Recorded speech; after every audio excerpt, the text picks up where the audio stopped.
There was a time when television wasn't just noise in the background. It was family. When the glow of a living room screen brought us together after dinner, and the voices we heard every week became part of our lives, before endless channels and streaming choices. There were just a few programs, but they meant everything. We laughed with them, we learned from them, and we grew up alongside them. From the gentle kindness of Mr. Dressup to the adventures on the Beachcombers, these weren't just shows.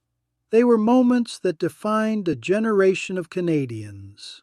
So tonight, let's turn the dial back and remember the magic of Canadian television. The shows we'll never forget.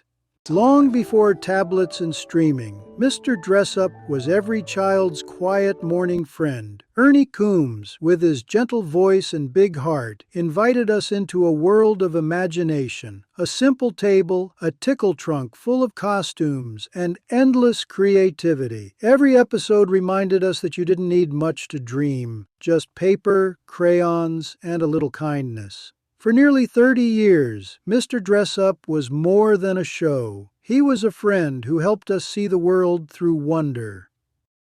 Oh, the friendly giant.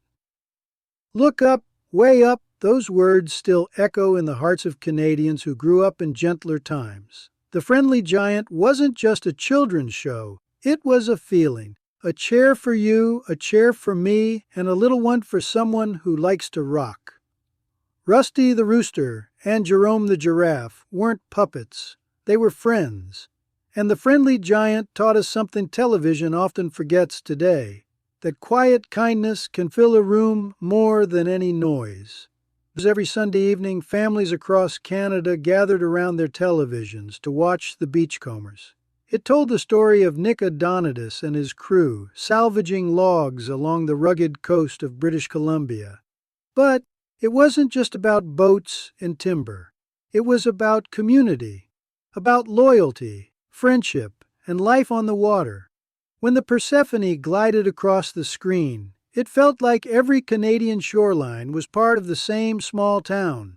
The Beachcombers became one of the longest-running series in Canadian history, proof that our stories told our way could last forever. Hinterland, Who's Who. You could always tell when it was about to begin, that soft flute music and the gentle voice that followed. And now, a message from the Government of Canada. Hinterland, Who's Who didn't need flash or fancy effects. It simply showed the animals that made this country wild and wonderful. The beaver, the loon, the moose, the owl, each one introduced like an old friend. It taught generations to love the nature around them and to see beauty in the quiet corners of the Canadian wilderness. Degrassi Junior High. While American TV gave us fantasy and fame, Degrassi Junior High gave us real life. Kids who looked like us, talked like us, and faced the same awkward, honest challenges we did. Friendships, heartbreaks, growing pains. It wasn't polished. It was real. And that's why it connected, because Degrassi didn't try to teach us lessons. It simply understood us. For many Canadians, it was the first time they saw their own lives reflected on screen, and that made all the difference. The Raccoons.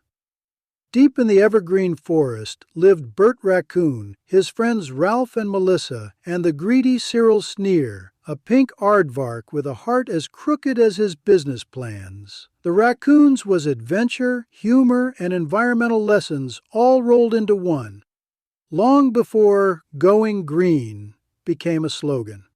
Its theme song, Run With Us, still echoes in the memories of those who grew up in the 80s. A song about courage, friendship, and hope. It reminded us that standing up for what's right isn't always easy, but it's always worth it. King of Kensington. In the heart of Toronto's Kensington market lived Larry King, not the talk show host, but the friendly neighborhood shopkeeper with a smile that could solve just about anything. King of Kensington captured the real spirit of Canada in the 1970s. Diverse, down-to-earth, and full of character. Larry wasn't a hero or a celebrity. He was an everyday Canadian doing his best to make his community a little better, and that's what made him unforgettable. The Red-Green Show. If the women don't find you handsome, they should at least find you handy. That line alone could sum up an era of Canadian humor. The Red-Green Show was pure northern charm, duct tape fixes, garage inventions, and the legendary Possum Lodge crew. It poked fun at small-town Canadian life while celebrating it at the same time. Red, Harold, and the gang made us laugh for 15 years and proved you didn't need Hollywood to make something truly funny. Kids in the Hall. Bold, strange, and brilliantly creative, Kids in the Hall redefined what sketch comedy could be. This Toronto-based troupe, Dave Foley, Bruce McCulloch, Kevin MacDonald, Mark McKinney, and Scott Thompson, pushed boundaries with fearless writing and offbeat characters. It wasn't always polite, but it was always original and unmistakably Canadian. They inspired comedians around the world, showing that Canadian humor could be sharp, weird, and unforgettable. Due South. Part police drama, part comedy, and entirely Canadian charm.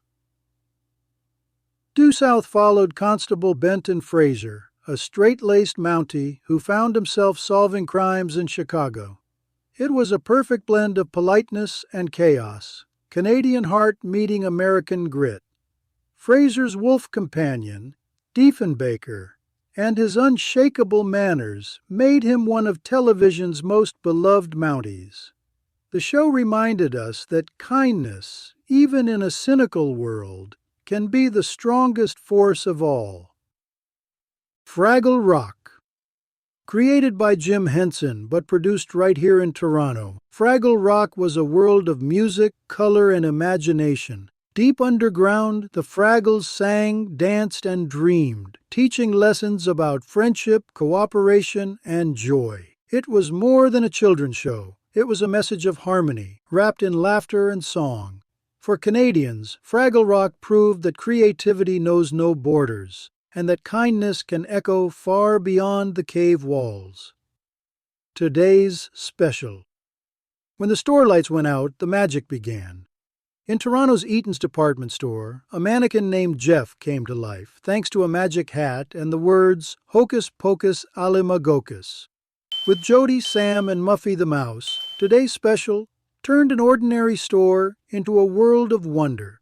It was gentle, musical, and full of imagination, the kind of show that made bedtime feel like an adventure. The Littlest Hobo. There's a voice that keeps on calling me.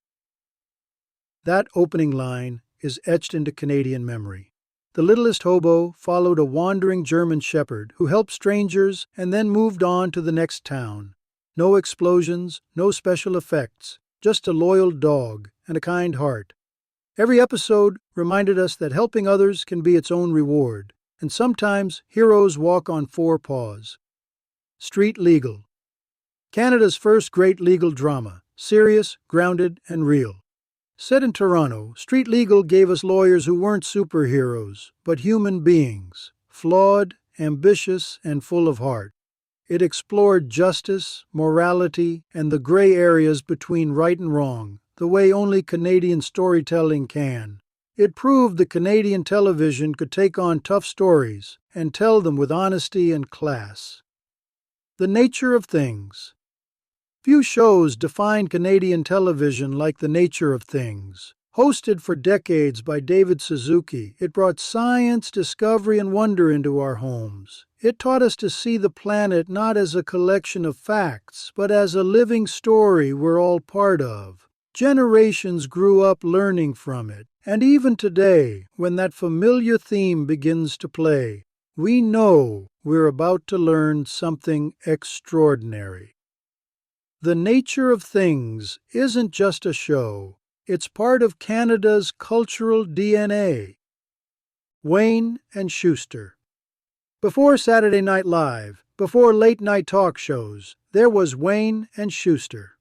Johnny Wayne and Frank Shuster were Canada's first comedy legends. Their sharp wit and clever sketches filled living rooms for over 3 decades. They appeared on the CBC, on Ed Sullivan, and in the hearts of millions of Canadians who grew up laughing with them. They proved that Canadian humor didn't need big budgets, just brains, timing, and heart.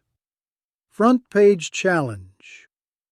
Every week, journalists and celebrities sat at the panel trying to guess the headline that shaped the week.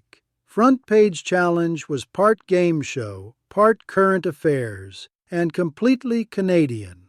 It brought the news to life, introducing viewers to world leaders, explorers, and everyday heroes.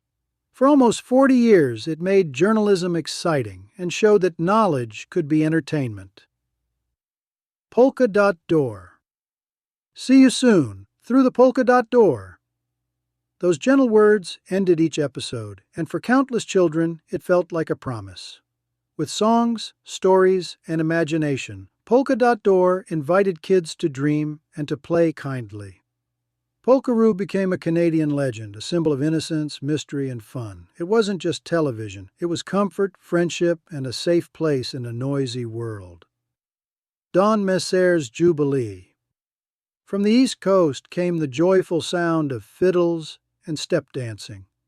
Don Messer's Jubilee was maritime warmth broadcast to the nation. Music, laughter, and tradition wrapped in one. Families across Canada tuned in every week to feel that down-home spirit and sense of belonging. It reminded us that Canada's heart beats to many rhythms, and they all sound like home. You can't do that on television. It was loud, messy, and gloriously unpredictable, and we loved every second of it. You can't do that on television. Turned a small Ottawa studio into a global phenomenon.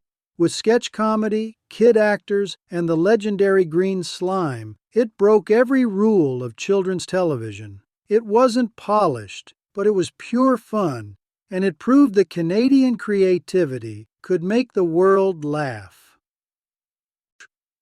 These shows weren't just television. They were family, they were friends, and they were a reflection of who we were and who we still are. From living rooms filled with laughter to quiet mornings with a cup of cocoa and Mr. Dressup, Canadian television gave us stories that shaped our hearts. They taught us kindness, imagination, humor, and pride, lessons that never really leave us. Even now, when we hear those familiar theme songs, it all comes rushing back. A time when life felt a little slower and home felt a little closer. Television has changed, but the memories remain.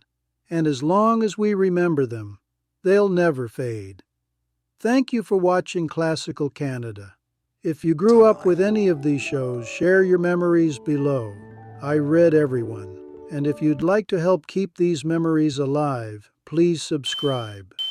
Even one subscribe means a lot to me. Because together, we're keeping Canada's stories alive, one memory at a time.